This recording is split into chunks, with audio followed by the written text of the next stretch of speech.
And time now for CHEA Use of Knowledge is Power broadcast with Dr. Marseille Wells-Strozier. Information on how to reach CHEA will follow today's broadcast. 3, Now, here's your host. 2.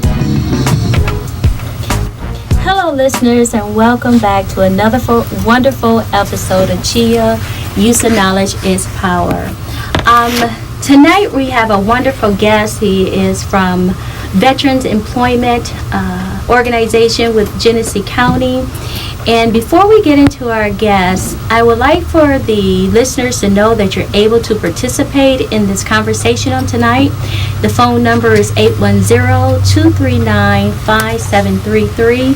Again, the number is 810-239-5733. Tonight I have a guest engineer tonight. Al is not with us. Al, I hope you feel better. I hope you're listening to me, Al. But tonight we have Jesse. Yeah. Did I say it right, Jesse? Yep. Jesse O. Jesse O. It's great to meet you. And if you have any words you'd like to participate with us, please feel free to. Okay. Alrighty. So tonight we have Frederick Pittman is a veteran employment representative. He served in the U.S. Marine Corps for 23 years and the U.S. Department of Justice Federal Bureau of Prisons for 14 months. He served as a recruiter in the U.S. Marine Corps, recruiting drilling reservists. He also served as a Veterans Career Advisor, helping veterans attain employment. He has over 21 years experience working with our U.S. veterans. So Fred, I want to tell you thank you very much for your service to here to America, as you have served in the military. I'd like to tell you thank you as well for working with our veterans in order to help them to find employment. So, Fred, tell us a little bit about what you do for a living. Well, since January 2nd, I've come aboard at the Michigan Works facility here in Flint, and my main thing is do what I can with the community as far as veterans employment, whether it's the employers, whether it's the community at large. The partners at Michigan Works, they're integral as far as work for veterans are concerned.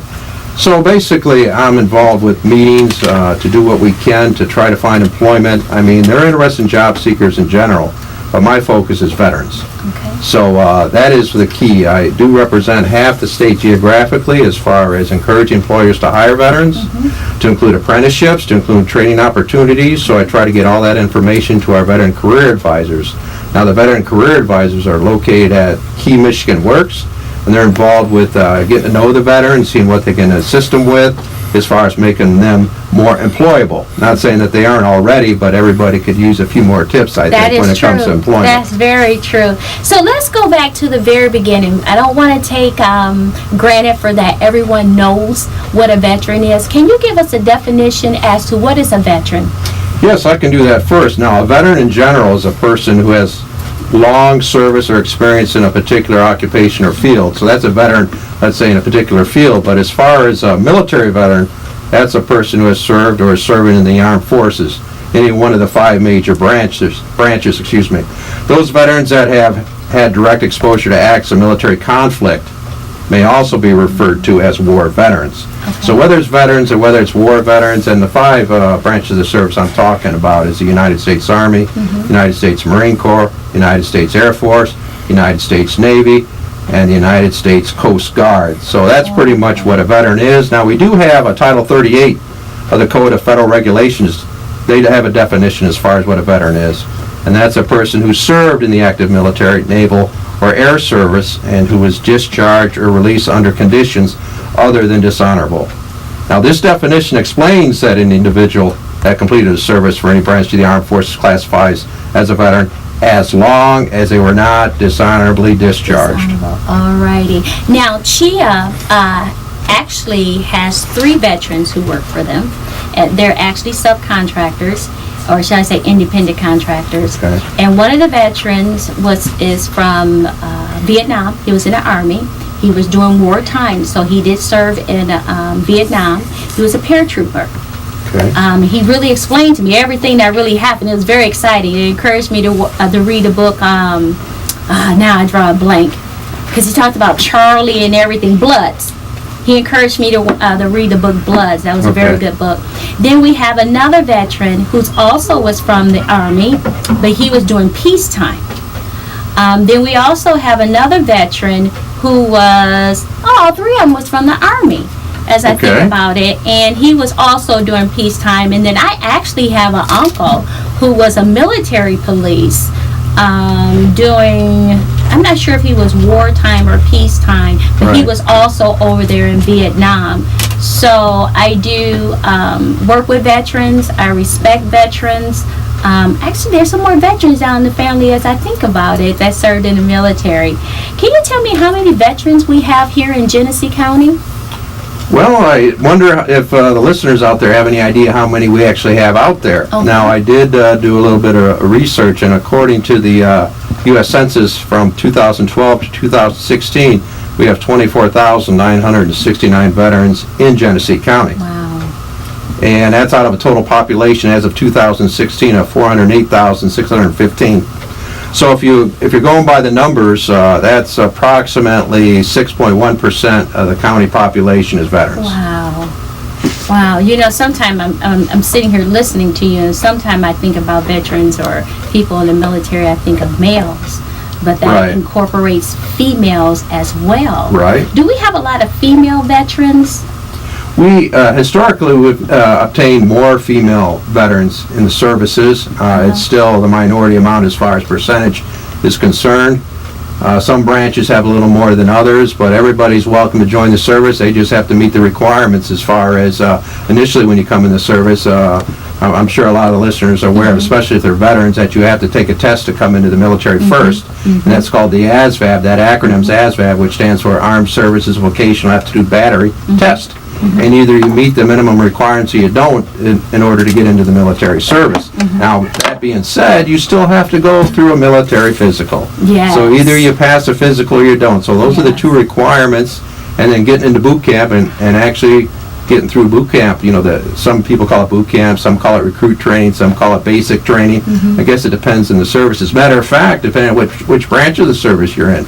Now, the Marine Corps calls the people in boot camp that are actually in charge of the recruits, they call them drill instructors. But in the Army, they call them drill sergeants. So it's just a play on words. Just like in the Marine Corps, if you're going to the restroom, you're going to the head. And in the Army, you're going to the latrine. So it just all depends. You know, we have our own, I guess, vocabulary when it comes to military service, even within the branches, but we all respect one another. Personally, I respect anybody that served in the military in whatever capacity. So, you know, I thank the three employees that you have for your service, and I appreciate you hiring veterans. Thank you. As far as your organization, CHEA is concerned. You said something that was very important. You said something about the ASVAB, and that is a test you have to take before you're able to be a part of the military or part of the service. And that goes back to one of the reasons why we developed this radio show, and it falls up under education. And I get phone calls from individuals, and I've received phone calls from organizations who don't understand that you have to have a high school diploma or a GED to serve in the military. That's correct. I had an organization that wanted to send individuals to us. Now, you know, years ago, when it came to GED and high school diploma, I know being in the recruiting field a number of years ago, that there's a quota as far as how many GED you can actually accept. So let's say if you have an inordinate amount of GED personnel, you're going to have some people that are left out are just going to have to be delayed before they'll be even considered for military service. So the key is get that high school diploma, and secondarily, if you don't have the high school diploma, get that GED. But I can address one other thing, too, is nowadays it's very difficult to find anybody that's a veteran that does not have at least a GED. Yes. But I did come across an individual veteran that I worked with myself that did not have a GED and high school diploma, but he was somebody that was in his 70s and was already collecting Social Security compensation, and he just wanted a little more income. And by all means, that's his right, and that's what we're here for, to help veterans no matter what their age is, or what, you know, that kind of thing. So now, what I do know as far as that GED is concerned, for those who are enrolling in the military, and I think this branch was the Army, they still had to have a certain amount of college credits behind that GED or in addition to that GED in order to be a part of the Army. Do you find that to be true? Well, I'm just guessing because I can't say with all sincerity what the deal is, but I'm thinking that might be one of the criteria to maybe be able to accept a few more individuals at that point in time. Now, I'm thinking that maybe there's just some GED where you don't have to have college, but maybe times have changed. Maybe now you do need to have some college in addition to your GED. So I'd be guessing at this point, but it's entirely up to the services what they want to do when it comes to bringing people into the service. Okay. I wanted to tie that in because it's so important for people to understand it's not just your basic jobs are requiring for you to have a high school diploma or GED, but your military who is responsible for the citizen lives. They want to make sure that you're able to read and write and able to comprehend orders in order for you to serve in the military. But let's go back to what you do, veteran employment. How many unemployed veterans do we have here in Genesee County? I did make a guesstimate, if I can use that term. You're more than welcome to. But as of April 2018, by the population, I went with the population of 24,969 from the estimate that we had from the U.S. Census between 2012 and 2016.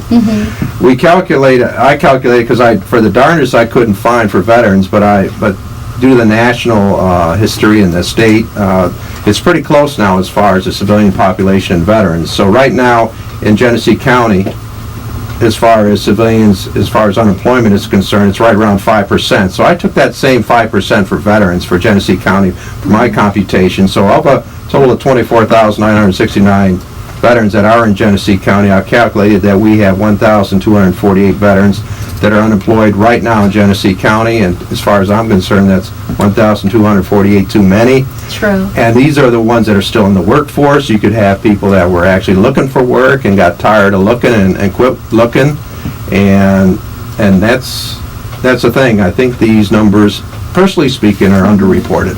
Okay. Now, when I do know of an individual that works in Virginia, and what he's responsible for employment for veterans and civilians in Maryland, if I'm not mistaken. Yeah, it should be Maryland, not Virginia. What type of employment services do we have for veterans? I know that you work with employers who hire veterans. So let's say if I was a veteran and I was looking for employment, what would be the process for me to find a job as a veteran? The best thing to do would come into the Michigan Works office, and that is located, if you're not familiar with the address, at 711 North Saginaw Street in Flint, and the zip is 48503 if you like to go on a MapQuest or something like that to find out where it is. Yes. But anyway, you need to go into employment services there, and when you do go into employment services, identify that you're a veteran. Because if you are a veteran, they're going to have you fill out a form. And that form is called a military service questionnaire. And that form basically determines whether you have a barrier to employment. Because nowadays we have veteran career advisors at the Michigan Works offices. And they are the ones that assist veterans as far as having barriers to employment. So they provide those intensive employment services to a targeted population. And that is being veterans that have the barriers to employment. Now let me interject for something. What do you mean barriers to employment? What would be a barrier to employment? Well, we have about 9 of them on our form.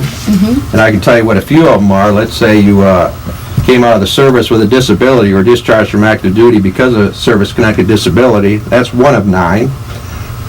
You went to the VA and you applied for a disability rating, and you received that. That's another barrier. If you're homeless or even lack a fixed, regular, and or adequate nighttime residence, that's another barrier. If you have ever been incarcerated, let's say you've been to jail or in prison, even a misdemeanor, that's considered barrier to employment. That would rate yourself being eligible for veteran career advisor services. Now, unlike years ago, veterans used to be able to see a veteran career advisor if they walked through the door, but now the Department of Labor would like the veteran career advisor to focus on those people, those veterans that have barriers to employment. So that way they can get them to the job ready stage. Now, if you like, I can give you about 4 or 5 other barriers if you'd like to know what those are. Yes, please. Another one is, do you lack, and we were talking about this earlier, do you lack a high school diploma, GED, or equivalent? Okay. And like I was mentioning earlier, there's very few people that fall into that category That is anymore. true. Another one here is, do you meet the family income guidelines described in the instructions for this question? What they're talking about, as a family, you have certain income, and it's a certain amount of money depending on whether you're married or how many dependents you have. So, for instance, if you're a veteran, you're married, and you have a child, and approximately $10,300, give or take a few $100 in a 6-month period of time, you make more or less than that amount. If you make less, you're eligible for the Veteran Career Advisor services. If you make more than that, well, that isn't a barrier as far as being eligible for their services are concerned. Okay. A few others that are there are you age 18 to 24, so if you're between those ages, you're automatically qualified for their services. Are you currently on active duty and assigned to a warrior transition unit for treatment? Well, we don't really have those in the area here, but in other parts of the country, other states, they are out there. Okay. And then that's pretty much about it. I might have missed one or two, but there's quite a few barriers. And by the way, if you are not eligible for a Veteran Career Advisor as far as their services are concerned, there is a career advisor at the Michigan Works that will be more than happy to assist veterans. Matter of fact, due to your veteran status, you rate priority service, veteran preference. So if you're eligible for certain services, guess who goes to the top of the pile? The veteran does. So they do get priority service for veterans, and we're pleased with that. Now, for veterans who come to look for employment, what are the majority of the fields that veterans are going into or they're looking for employment for? Well, they're looking for a career, but it goes all across the board. Okay. You know, that kind of thing. I mean, whether it's manufacturing, whether it's IT, whether it's medical, whether it's just what I would call a maintenance type job as far as a sustainable type of job. Maybe they're interested in just doing some sort of general labor, or maybe handling a high-low or forklift, whatever you want to use. But a customer service representative, maybe they're interested in sales, maybe they want to go into truck drivers. I mean, there's a big need for truck drivers. There's a shortage all across the country as far as truck drivers are concerned. But a lot of the veterans have already been in the service, and they just don't want to be away from their families any longer. True. And a lot of the trucking companies definitely want people over the road. That's true. And it's hard to get those ones that you be home at night. So, so that's the challenges that the Veteran Career Advisors have when they're working with the veterans as far as employment assistance is concerned. My next question I have for you is, are there a lot of employers that are looking to hire veterans at this time? I would say I would like to hear from more employers. So if there's any employers out there and hear me right now, please get a hold of me. I'll give you the contact information. I guess we can get the tail end, but give me your information, because I want to get the information out about what you have to offer our veterans as far as employment opportunities. And it's not just here in Flint. I mean, if you're a company that's all over the state, that's my reach. I mean, I am a state of Michigan employee within Veterans Employment Services. So my office just happens to be out of Flint. So, yes, that would be really great if we could get that information out to from employers coming out to me as far as opportunities for veterans on the employment side. I mean, even apprenticeships or on-the-job training or anything like that. Now, I hate to say it, but, we do have, that's kind of a nice thing right now where everybody says they're veteran-friendly. Well, okay, are you not? That's true. Has the action happened? You say you are, but are you actually hiring veterans? Are you actually affording them opportunities? So that goes a long way. It's really across the board is what I've experienced as far as that is concerned. I'm not sure if you know this. Is there any incentives to hire veterans? Because, of course I said I wasn't going to say this, but I think I need to. There is. There's federal tax credits, and it's called, the acronym is WOTC. It's a Workforce Opportunity Tax. I just can't even think of what the whole... That's okay. Yeah. I'm writing it down I think for myself. It's a Workforce Opportunity Tax compensation credit or whatever. I can't even remember it, and I looked at it just probably about 6 months ago. That's okay. Because you know what, sometimes, like for me, I'm a small organization that that basically look for grants, private funders, donors in order to help CHEA implement programs.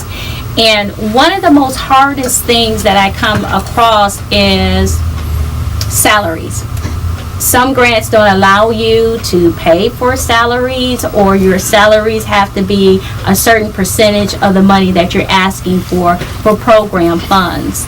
So I always try to find other grants or other opportunities that allow me to hire veterans, or either a returning home citizen, which we come to find out are recently convicted felons who are returning home. They utilize the word returning home citizen.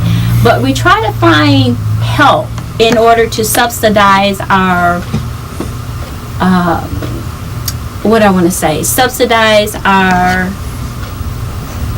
the wages in which we're going to be paying the individuals. And it seems as though I can't find any grant funding or any programs that's going to really help me to hire a veteran. But this is the first time I ever heard of this workforce opportunity tax program, and it's going to give me an opportunity to look into that to see exactly how that would benefit me as an organization, because you do have some organizations that want to hire certain people, but they don't have the funding. But we need to know what's out there in order to help us. The work opportunity tax credit, I mean, that is out there. I mean, it's not only just for veterans, but it's also for disability. So if they have a double, whether it's a disability and a veteran, that doubles the amount that an employer can get as far as a federal tax credit. Now, we have a state website, Pure Michigan Talent Connect, and the actual website address is mytalent.org. That's mitalent.org, and there's a veterans tab on that website. There's all kinds of useful information, to include information on the workforce opportunity tax credit, and you can kind of go on there, and there's a link for it. Again, there's about 4 or 5 tabs on our state website. One of them is titled Veteran, and you go in there and you'll find that information out. So there's a lot of useful information on our state website. Okay. And if I may interject, they also have the Pathfinder on the home page, and that's actually a real nice tool for a job seeker in general. If you're looking to say, okay, what am I going to do with the rest of my life? What do I want to do? Well, they have assessments you can take. They have job searching tips and techniques. So you can do a lot of job search in there. They even have where you start out when you're in school. I mean, it's for all kinds of individuals, depending on what state you are in your life. So they have right on the homepage Pathfinder. So again, our state website really has a lot of useful information. I can't overemphasize the assistance that Michigan Works provides. So they really have a lot of information. I mean, they even have employers coming in there practically on a daily basis. They have a couple employers coming in tomorrow. They have another organization coming in on Friday, and that doesn't even include the workshops that they offer. That's true. If a person out there, whether you're a veteran or whether you're a job seeker in general, if you're not coming to Michigan Works, you're doing a disservice to yourself, really. And you know what? I'm working to get a representative from the corporate division of Michigan Works here on the radio show. For the simple reason is, most people think of Michigan Work as just unemployment. And I come to find out there is a lot more benefits to Michigan Works than just unemployment. And it takes me to be a business owner or a community program that coordinates programs or services with Michigan Works for me to know this. But I think the average citizen here in Flint and Genesee County don't know how much is available to them at Michigan Works. Mm-hmm. And not only just residents, businesses. Right. I didn't know there was a whole different entity with Michigan Works, which is the business department that works with employers in order to share this type of information that you're talking to for employers. I didn't know it even existed, because I actually sent an email to another program, employment, who referred my email to the business department, and I come to find out that there is a lot more going on at Michigan Work than I know. So I know the average citizen doesn't know all the benefits that are there for them as well. One of the things I wanted to say, I know we use a shortcut as far as Michigan Works is concerned, but the actual acronym is Genesee Shiawassee Thumb Michigan Works. It GST. Does have a new Just name. So you know yes, that is true. It so does I don't get have beat a up name. on me for not using the actual what the title is. But one of the things I wanted to add to you, yes. if we can backtrack a little bit, you mentioned something about grants. Yes. Now, there is a special grant that Michigan Works does have for employers that are hiring veterans where they can pay some of the wages now. And I understand that program expires here pretty soon, so that might be something you might want to check on also. I surely will. So they do have some money available for that to where the employer wouldn't have to pay the full wages. And I'm sure that's going to be for like a period of time. That funding may end in September, but I'm not sure. But I'm sure there is something because there is a prisoner reentry program, job training program that's like that. But I want to say to the listeners that CHEA Adult Skills Center is accepting new students for our Adult Learning Center for adults who live in the zip codes of 48504, 48505, and 48506 if you're over the age of 25. Please give us a call at 810-553-2140 in order to find out how you can enroll in one of our academic training programs. Fred, before we leave, is there anything else you want to tell us about Veteran Employment Services?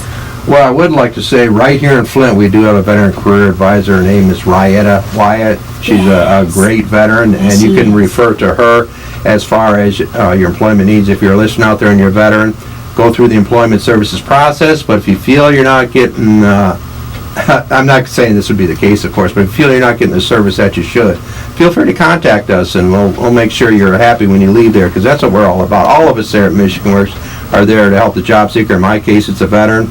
And I can give you my phone number and an email if you like that I can refer to Rihanna. The thing is I am not involved with the veteran themselves these days. Rihanna is, but I am doing my part as far as employers are concerned to get that information to our veteran career advisors. So my phone number is 810-237-0895. Again, 810-237-0895. And my email address is pittmanf@michigan.gov. pittmanf@michigan.gov. Very good. For the veterans that are listening today, I want to tell you thank you so very much for your service to the United States.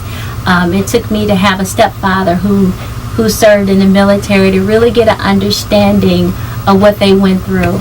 I'm planning a 70th birthday party for my uncle next year, and he sent me some information about when he came home from the military and how my mother had to find Bishop Airport in order to pick him up, and how my grandmother was so excited when he came home.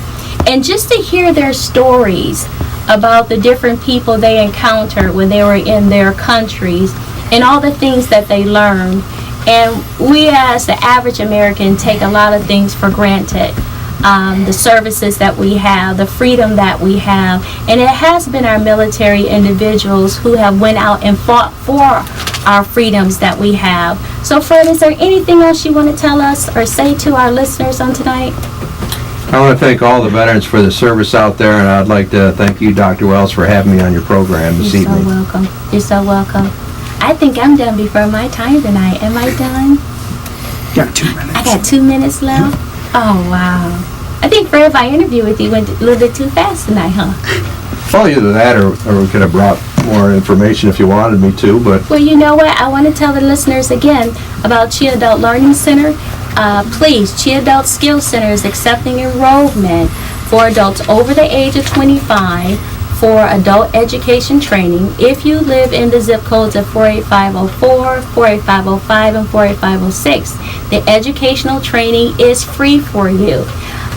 If you are under the age of 25, we're able to refer you to some organizations in order for you to get the training. So listeners, I want to tell you thank you so very much and enjoy your night.